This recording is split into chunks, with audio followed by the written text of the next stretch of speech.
Hello friends, मैं नेहल सुतेरा एक बार फिर से आपका वेलकम करता हूं हमारे यूट्यूब चैनल पे। दोस्तों, लास्ट जो हमारा वीडियो था रोड टेप स्कीम के बारे में, तो हमने बात की थी कि रोड टेप स्कीम कैसे क्लेम किया जा सकता है और क्या प्रोसेस रहता है उसको क्लेम करने के लिए। तो हमने बात की थी कि क्या क्या स्टेप है और किस तरीके से उसको क्लेम किया जा सकता है। तो उस वीडियो से हमें काफ़ी सारे क्वेश्चंस मिले हैं, काफ़ी अच्छा रिस्पॉन्स मिला है आप सबका कि और काफ़ी सारे क्वेश्चन हैं आपके कि इसमें क्या क्या और बेनिफिट हमें मिल रहे हैं और कौन कौन सी चीज़ें हैं और कौन कौन सी प्रोडक्ट है जहाँ पे हमें ये नहीं मिल रहा है।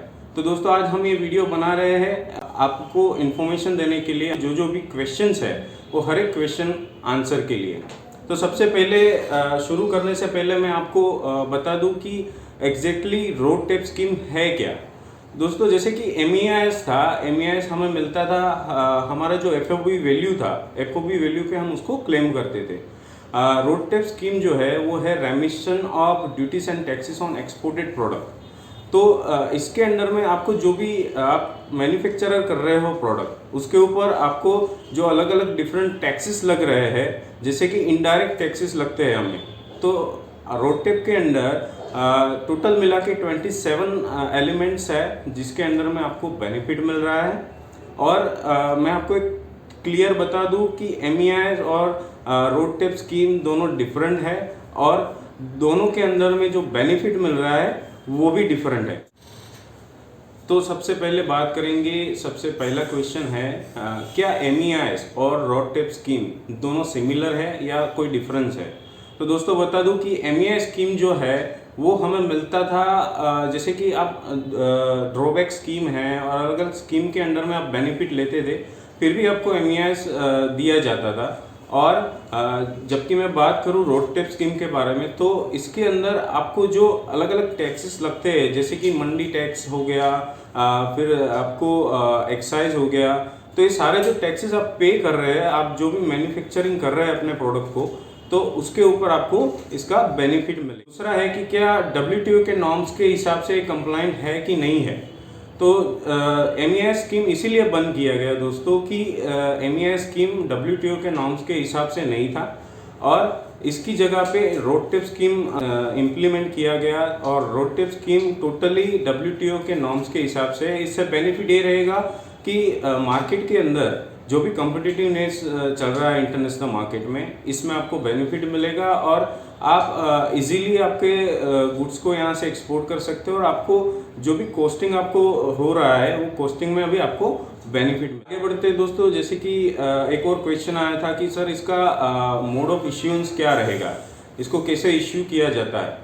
तो MEIS स्कीम में आपको एक ट्रांसफरेबल स्क्रिप्ट आपको दिया जाता था, जिससे आप MEIS क्लेम कर सकते थे। और रोड टेप स्कीम के अंडर में आपको ट्रांसफरेबल स्क्रिप्ट दिया जाएगा, जो कि डायरेक्टली आपकी क्रेडिट लेजर अकाउंट में क्रेडिट होगा और वहां से आप उसको यूज कर सकते। और दोस्तों, काफी सारे लोग ये भी पूछ रहे थे कि क्या ये स्क्रिप्ट जो हमें मिल रहा है, जो भी बेनिफिट हमें मिल रहा है, क्या ये ट्रांसफरेबल है। तो MEIS स्कीम के अंडर में जो भी स्क्रिप्ट आपको मिल रहा था, जो भी बेनिफिट आपको मिल रहा था, वो ट्रांसफरेबल था। और रोड टेप स्कीम में भी आपको जो भी स्क्रिप्ट मिल रहा है वो भी ट्रांसफरेबल है, जिसको आप ट्रांसफ़र कर सकते हैं। आप जो भी ड्यूटी पे कर रहे हो कोई भी प्रोडक्ट पे, तो वहाँ पे आप ट्रांसफ़र कर सकते हैं, उसको यूज़ कर सकते हैं। या फिर अगर कोई और इंपोर्ट कर रहा है और ड्यूटी पे कर रहा है, तो आप उसको भी स्क्रिप्ट ट्रांसफ़र कर सकते हैं। एक और क्वेश्चन था कि क्या BRC क्लियर होना नेसेसरी है, क्योंकि MEIS स्कीम के अंडर में जब भी आपको MEIS क्लेम करना है तो सबसे पहले आपका BRC क्लियर होना बहुत ज़रूरी था। तो रोड टेप स्कीम के अंडर में अभी तक ये स्पेसिफाई नहीं किया गया है कि BRC क्लियर होना चाहिए या नहीं होना चाहिए, जो बहुत जल्द ही डिक्लेयर किया जाएगा। और भी क्वेश्चंस आए थे हमारे पास, उसमें से एक क्वेश्चन ये भी था कि इसमें कितना टाइम लगेगा, मतलब कि जो ट्रांसफरेबल स्क्रिप्ट आपको मिल रहा है, स्क्रिप्ट मिल रहा है, तो इसमें कितना टाइम और क्या कॉस्ट इन्वॉल्व रहेगा। तो मैं आपको बता दूं, जैसे कि MEIS में क्लेम करने के लिए बहुत ही टाइम टेकिंग प्रोसेस था, जिसमें आपको टाइम भी लगता था और कॉस्ट भी पे करना पड़ता था। और रोड टेप स्कीम में आपको जो दोनों चीज़ें हैं वो बहुत ही कम हो जाएगी, क्योंकि जो भी ट्रांसफरेबल स्क्रिप्ट है वो आपको इस ट्रांसफरेबल स्क्रिप्ट मिल रहा है। जो डायरेक्टली आपके अकाउंट में क्रेडिट हो रहा है, तो आप डायरेक्टली उसको यूज़ कर सकते हो, जिससे आपका टाइम भी मिनिमाइज हो रहा है और आपका कॉस्ट भी मिनिमाइज हो रहा है। दोस्तों बहुत सारे लोग ये भी क्वेश्चन कर रहे थे कि क्या इसके लिए क्या अलग से कोई एप्लीकेशन फाइल करना पड़ेगा कि नहीं करना पड़ेगा। तो दोस्तों MEI स्कीम के अंडर में आपको अलग से एप्लीकेशन फाइल करना पड़ता था और अलग से डॉक्यूमेंटेशन आपको सबमिट करवाने रहते थे।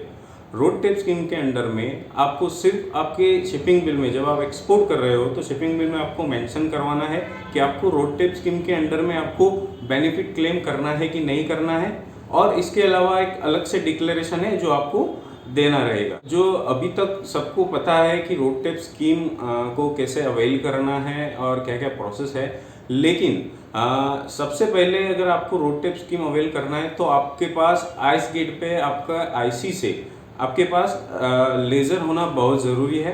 तो लेज़र आप कैसे क्रिएट कर सकते हो, तो आइस गेट के पोर्टल पे आप जाके वहाँ पे आपको सर्विसेज में रोड टैप का टैब मिलेगा। वहाँ जाके आप अपने डिजिटल सिग्नेचर से, जो IC में आपका डिजिटल सिग्नेचर है, वो डिजिटल सिग्नेचर से आपको वहाँ पे अपना अकाउंट रजिस्टर करवाना रहेगा, और जो भी RODTP के अंदर जो भी क्लेम आप बेनिफिट कर रहे हो वो सारे क्रेडिट स्क्रिप्ट आपके उस अकाउंट में क्रेडिट किए जाए। बहुत लोग ये भी पूछ रहे थे कि कौन कौन से प्रोडक्ट को इंक्लूड किया गया है रोड टैप में। तो दोस्तों बता दूं कि सभी प्रोडक्ट रोड टैप के अंडर में कवर किए गए हैं और सभी प्रोडक्ट के अंडर में आपको ये बेनिफिट मिलेगा। लेकिन सबसे ज़रूरी चीज़ ये है कि आप ये जान लें कि रोड टैप के अंदर में आपको क्लेम उसी चीज़ों का मिलेगा जो मैन्युफैक्चरिंग करते वक्त आपको जो भी टैक्सेस लग रहे हैं, जो भी ड्यूटीज़ आपको लग रहे हैं, उसके ऊपर आपको इसका बेनिफिट क्लेम होगा। तो दोस्तों आगे हम बात करते हैं, जैसे कि बहुत सारे क्वेश्चंस हमें ये भी आए हैं कि सर कौन कौन से ऐसी स्कीम है जो हम ऑलरेडी क्लेम कर रहे हैं लेकिन हमें इसका बेनिफिट नहीं मिल रहा है। जैसे कि आज भी आप शिपिंग बिल फाइल कर रहे हो और शिपिंग बिल में आप मेंशन कर रहे हो कि आपको रोड टैप स्कीम अवेल करना है और फिर भी आप नहीं कर सकते, तो इसका क्या रीज़न है। तो मैं आपको बता दूं कि अगर आप दूसरी स्कीम है जैसे कि एडवांस ऑथोराइजेशन है, एडवांस ड्यूटी फ्री ऑथोराइजेशन है, अगर इस स्कीम के अंडर में आप कोई भी बेनिफिट ले रहे हो तो आप रोड टैप स्कीम नहीं ले सकते, उसको क्लेम नहीं कर सकते हो।